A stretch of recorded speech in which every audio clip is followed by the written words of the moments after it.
Uma ótima noite a todos os amados e amadas do Senhor. Hoje, terminando a leitura um pouco mais tarde, 19 horas e 22 minutos, mas na parte da manhã já lemos o Salmo 30 e já fizemos a oração baseada nesse salmo, uma oração maravilhosa que o Senhor nos inspirou nesta manhã. Se você quiser estar olhando, já está lá postado desde a parte da manhã. Essa madrugada não foi possível, mas na parte da manhã lemos o Salmo 30, que estamos na sequência, né? E também fizemos a oração. Agora nós vamos ler Êxodo capítulo 3 e vamos ler Mateus 27. Para você que está aí do outro lado, quem sabe nessa noite passou por alguma decepção durante o dia no trabalho, vindo às vezes para a tua casa, para você que vai sair ainda para o trabalho. O Senhor é o Deus que por ti tudo executa, amados. Entrega teu caminho ao Senhor. Eu insisto sempre nesse Salmo 37, porque esse Salmo falou muito comigo na minha conversão. Sempre que algo dava errado, vinha esse Salmo na minha mente. Entrega o teu caminho, entregar e confiar, não é? Entrega o teu caminho ao Senhor, confia nele e o mais ele fará. Daqui uns dias nós vamos ler esse Salmo, porque amanhã já é o Salmo 31. Êxodo capítulo 3. Deus fala com Moisés do meio da sarça ardente. E apacentava Moisés o rebanho de Jetro, seu sogro, sacerdote em Midian. Elevou o rebanho atrás do deserto e veio ao monte de Deus, a Horebe. E apareceu-lhe o anjo do Senhor em uma chama de fogo, no meio de uma sarça. E olhou, e eis que a sarça ardia no fogo, e a sarça não se consumia. E Moisés disse: agora me virarei para lá, e verei esta grande visão, porque a sarça se não queima.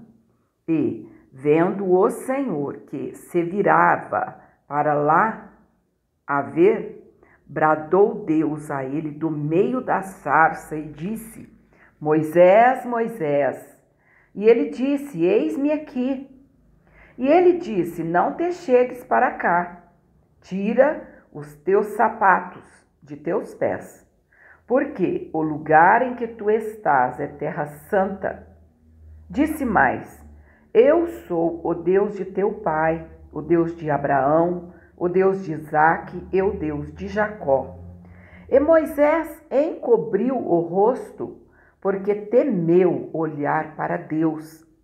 E disse o Senhor: tenho visto atentamente a aflição do meu povo, que está no Egito, e tenho ouvido o seu clamor por causa dos seus exatores, porque conheci as suas dores. Portanto, desci para livrá-lo da mão dos egípcios, e para fazê-lo subir daquela terra a uma terra boa e larga, a uma terra que mana leite e mel, ao lugar do cananeu, e do Eteu, e do Amorreu, e do Ferezeu, e do Eveu, e do Jebuseu. E agora, eis que o clamor dos filhos de Israel chegou a mim, e também tenho visto a opressão com que os egípcios os oprimem. Vem agora, pois, e eu te enviarei a Faraó, para que tires o meu povo, os filhos de Israel, do Egito. Então Moisés disse a Deus: quem sou eu, que vá a Faraó e tire do Egito os filhos de Israel? E Deus disse: certamente eu serei contigo, e isso te será por sinal de que eu te enviei. Quando houveres tirado este povo do Egito, servireis a Deus neste monte. Então disse Moisés a Deus: eis que quando vier aos filhos de Israel, e lhes disser: o Deus de vossos pais me enviou a vós, e eles me disserem: qual é o seu nome? Que lhes direi? E disse Deus a Moisés: eu sou o que sou. Disse mais: Assim dirás aos filhos de Israel: Eu sou, me enviou a vós. Amados, esse versículo 14, quando o Senhor diz, diga assim, eu sou o que sou, tem um ponto final, ou seja, ele é tudo, ele é sobre tudo. Chegou em Deus, parou. Esse Deus que disse para Moisés, eu sou o que sou, ele ainda é na tua vida. Tome posse, amado, da tua vitória. Muitas vezes você pode até pensar, mas quando essa vitória chegará? Deus sabe. Mas pela fé, você pode tomar posse dela e já cantar o hino da vitória, em nome do Senhor Jesus. Versículo 15. E Deus disse mais a Moisés: Assim dirás aos filhos de Israel: O Senhor, o Deus de vossos pais, o Deus de Abraão, o Deus de Isaque e o Deus de Jacó, me enviou a vós. Este é meu nome eternamente, e este é meu memorial de geração em geração. Vai e ajunta os anciãos de Israel e dize-lhes: O Senhor, o Deus de vossos pais, o Deus de Abraão, de Isaque e de Jacó, me apareceu, dizendo: Certamente vos tenho visitado e visto o que vos é feito no Egito. Portanto, eu disse: Far-vos-ei subir da aflição do Egito à terra do Cananeu, e do Eteu, e do Amorreu, e do Ferezeu, e do Eveu, e do Jebuseu, a uma terra que emana leite e mel. E ouvirão a tua voz, e irás, tu e os anciãos de Israel, ao rei do Egito, e dir-lhe-eis: O Senhor, o Deus dos hebreus, nos encontrou. Agora, pois, deixa-nos ir caminho de 3 dias para o deserto, para que sacrifiquemos ao Senhor, nosso Deus. Eu sei, porém, que o rei do Egito não vos deixará ir, nem ainda por uma mão forte, porque eu estenderei a minha mão e ferirei ao Egito com todas as minhas maravilhas que farei no meio dele. Depois vos deixará ir. E eu darei graça a esse povo aos olhos dos egípcios, e acontecerá que, quando sairdes, não saireis vazios, porque cada mulher pedirá à sua vizinha e à sua hóspeda vasos de prata e vasos de ouro e vestes, os quais poreis sobre vossos filhos e sobre vossas filhas, e despojareis ao Egito. Amados, esse capítulo 3 deixa bem claro para nós, para cada um de nós, que quando o Senhor nos dá a vitória, não é pela metade. Pode ter certeza absoluta que ela é completa, ela é absoluta, porque depois nós vamos ver ali mais à frente toda essa palavra do Senhor se cumprindo na vida do povo de Israel.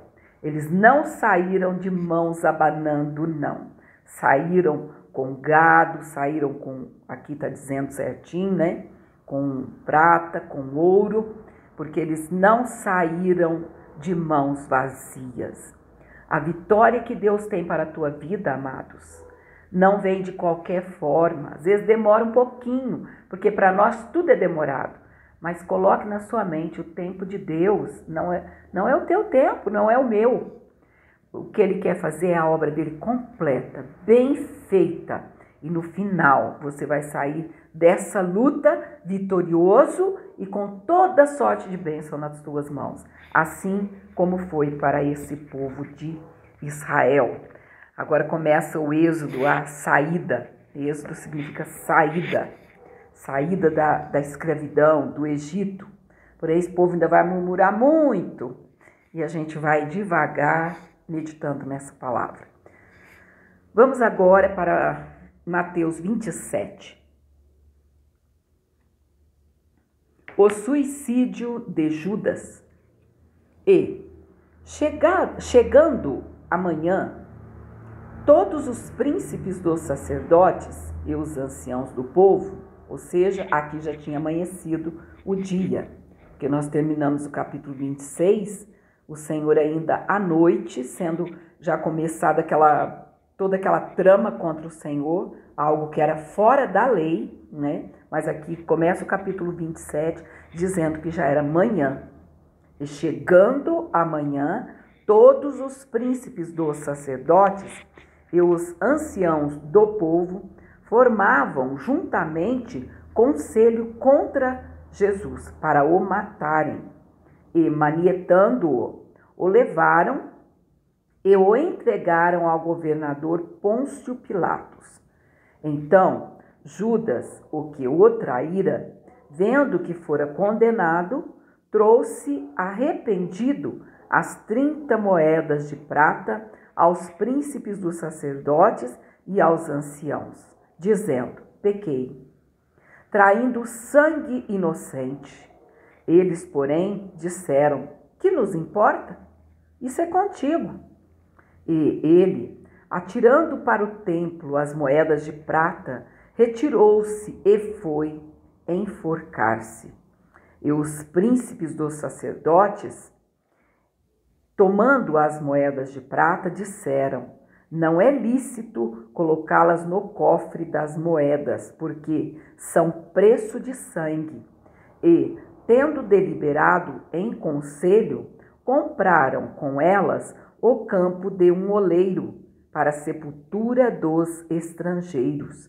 Por isso, foi chamado aquele campo, até o dia de hoje, Campo de Sangue. Então, se realizou o que vaticinara o profeta Jeremias, ou seja, profetizara. Tomaram as 30 moedas de prata, preço do que foi avaliado, que certos filhos de Israel avaliaram, e deram-nas pelo campo do oleiro, segundo o que o Senhor determinou. Então, amados, essa palavrinha meio complicada aqui, vaticinara, é o mesmo que profetizara. Jesus perante Pilatos. E foi Jesus apresentado ao governador, e o governador o interrogou, dizendo: és tu o rei dos judeus? E disse-lhe Jesus: tu o dizes. E, sendo acusado pelos príncipes dos sacerdotes e pelos anciãos, nada respondeu. Disse-lhe então Pilatos: não ouves quanto testificam contra ti? E nenhuma palavra lhe respondeu, de sorte que o governador estava muito maravilhado. Ora, por ocasião da festa, costumava o governador soltar um preso, escolhendo o povo aquele que quisesse. E tinham então um preso bem conhecido, chamado Barrabás. Portanto, estando eles reunidos, disse-lhes Pilatos: qual quereis que vos solte, Barrabás ou Jesus, chamado Cristo? Porque sabia que por inveja haviam o entregado. E, estando ele assentado no tribunal, sua mulher mandou-lhe dizer: não entres na questão desse justo, porque num sonho muito sofri por causa dele. Mas os príncipes dos sacerdotes e os anciãos persuadiram a multidão que pedisse Barrabás e matasse Jesus. E, respondendo o governador, disse-lhes: qual desses dois quereis vós que eu solte? E eles disseram: Barrabás. Disse-lhes Pilatos: que farei então de Jesus chamado Cristo? Disseram-lhe todos: seja crucificado. O governador, porém, disse: mas que mal ele fez? E eles mais clamavam, dizendo: seja crucificado. Então Pilatos, vendo que nada aproveitava, antes o tumulto crescia, tomando água, lavou as mãos diante da multidão, dizendo: estou inocente do sangue deste justo. Considerai isso.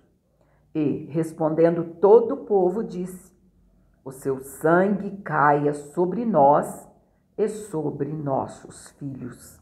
Então soltou-lhes Barrabás e, tendo mandado açoitar a Jesus, entregou-o para ser crucificado. E logo os soldados do governador, conduzindo Jesus à audiência, reuniram junto dele toda a corte e, despindo-o, o cobriram com uma capa escarlate, ou seja, vermelha. E, tecendo uma coroa de espinhos, puseram-lhe na cabeça e, em sua mão direita, uma cana. E, ajoelhando diante dele, o escarneciam, dizendo: salve, Rei dos Judeus! E, cuspindo nele, tiraram-lhe a cana e batiam-lhe com ela na cabeça. E, depois de o haverem escarnecido, tiraram-lhe a capa, vestiram-lhe as suas vestes e o levaram para ser crucificado. Vamos ver quantos versículos vai ter esse capítulo. Dando uma olhadinha aqui no vídeo, já deu 16 minutos e 47. Nós vamos deixar um texto desse 27 para amanhã, se Deus quiser. Por quê? Porque o capítulo 28 só tem 20 versículos, ao passo que esse 27, ele tem 66 versículos. Então, agora nós vamos ler sobre a crucificação. Aí, a partir da sepultura de Jesus, a gente lê amanhã, juntamente com o último capítulo de Mateus, que vai ser o capítulo 28. Se eu não estou enganada, são 28, sim, 28 capítulos. Então, vamos lá. A crucificação. E, quando saíam, encontraram um homem sirineu chamado Simão, a quem constrangeram a levar a sua cruz. E, chegando ao lugar chamado Gólgota, que significa lugar da caveira, deram-lhe a beber vinho misturado com fel, mas ele, provando-o, não quis beber. E, havendo-o crucificado, repartiram as suas vestes, lançando sortes, para que se cumprisse o que foi dito pelo profeta: repartiram entre si as minhas vestes, e sobre a minha túnica lançaram sortes. Isso aqui, amados, está no Salmo 22, Salmo de Davi. Então, Davi também foi um profeta, ainda que não tenha um livro de Davi como profeta Davi, porém ele profetizou a respeito do Messias. E, assentados, o guardavam ali, e, por cima da sua cabeça, puseram escrita a sua acusação: este é Jesus, o Rei dos Judeus. E foram crucificados com ele 2 salteadores, um à direita e outro à esquerda. E os que passavam blasfemavam dele, meneando a cabeça e dizendo: tu que destróis o templo e em 3 dias o reedificas, salva-te a ti mesmo, se és o Filho de Deus. Desce da cruz.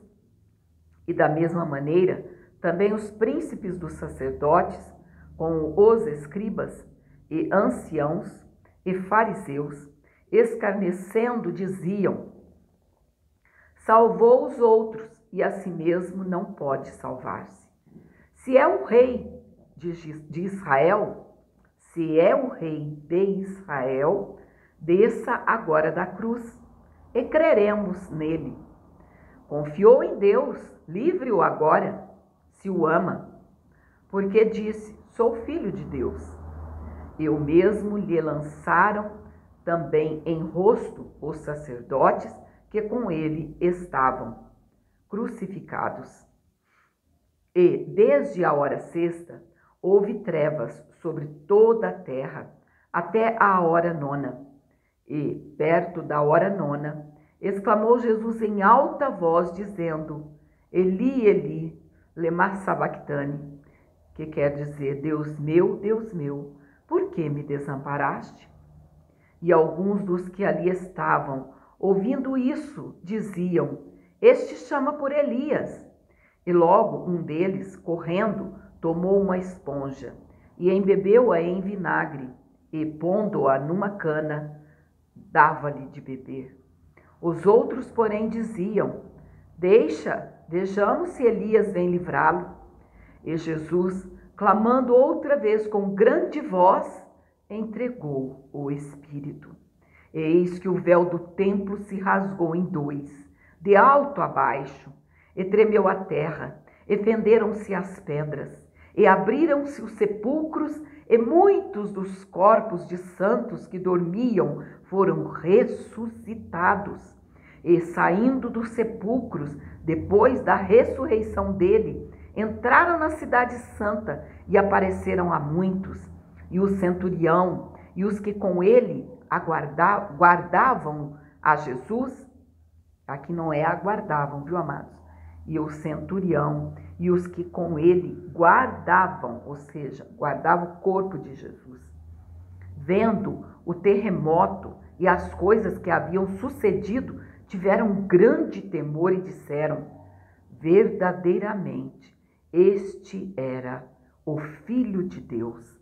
E estavam ali, olhando de longe, muitas mulheres que tinham seguido Jesus desde a Galileia para o servir, entre os quais estavam Maria Madalena e Maria, mãe de Tiago e José, e a mãe dos filhos de Zebedeu. Que o Senhor possa continuar te abençoando. Tudo que você tem passado, comparado com o que o nosso mestre passou, não é nada. Vale a pena servi-lo. Olha o quanto ele sofreu por nós, amados, para nos dar direito de entrar na Nova Jerusalém, pelas portas, nos purificando dos nossos pecados, porque todos carecemos da purificação pelo sangue de Jesus, o Cordeiro de Deus que tira o pecado do mundo. Medite aí sobre a crucificação. Que Deus possa continuar te abençoando em nome do Senhor Jesus.